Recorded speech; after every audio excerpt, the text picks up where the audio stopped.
ఈ video full గా చూడాలంటే మీ పేషెన్స్ లెవెల్ పీక్స్ లో ఉండాలి. ఎందుకంటే ఇవాళ ఆరెంజ్ జెల్లీ చేసేసుకుంటున్నాను. Minimum 5 hours process. చెయ్యడం 10 minutes కానీ తినడానికే 5 hours టైం తీసుకుంటది. జెల్లీస్ అంటే నాకు భలే ఇష్టం తెలుసా. నేను ఎంత పెద్ద అయినా సరే నాకు ఇలాంటి ఫుడ్ అంటే చాలా ఇష్టం. ఇంకా చిన్నపిల్లలాగే ఫీల్ అవుతూ ఉంటాను నేను. ప్రాసెస్ ఏంటంటే ఒక గ్లాస్ నుండి ఆరెంజ్ జ్యూస్ తీసుకున్నాను. ఆ జ్యూస్ లో 3 tablespoons షుగర్ యాడ్ చేసేసుకొని 5 minutes వేడి చేసుకోవాలి. మొత్తం షుగర్ మొత్తం డిజాల్వ్ అయ్యేంత వరకు. ఇంకొక బౌల్ లో కొంచెం వాటర్ తీసేసుకొని దాంట్లో జెలాటిన్ పౌడర్ యాడ్ చేసేసుకుంటున్నాను.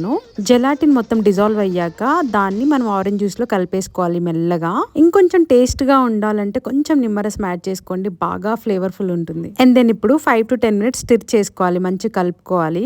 ఒక బౌల్ తీసుకొని దాంట్లో మొత్తం ఆరెంజ్ జ్యూస్ పోసుకున్న తర్వాత ఫ్రిడ్జ్ లో పెట్టేసేయాలి. మినిమం 3 hours ఉండేలా చూసుకోవాలి. అండ్ ఫైనల్లీ మన ఆరెంజ్ జెల్లీ అయితే రెడీ అయిపోయింది. టేస్ట్ అయితే ఎంత ఫ్రెష్ గా అనిపించిందంటే చాలా చాలా బాగుంది. ఐస్ క్రీమ్ తిన్న ఫీలింగ్ అయితే అనిపించింది నాకు. మీరు ఎప్పుడైనా తిన్నారా? మరి తింటే కమెంట్ చేయండి.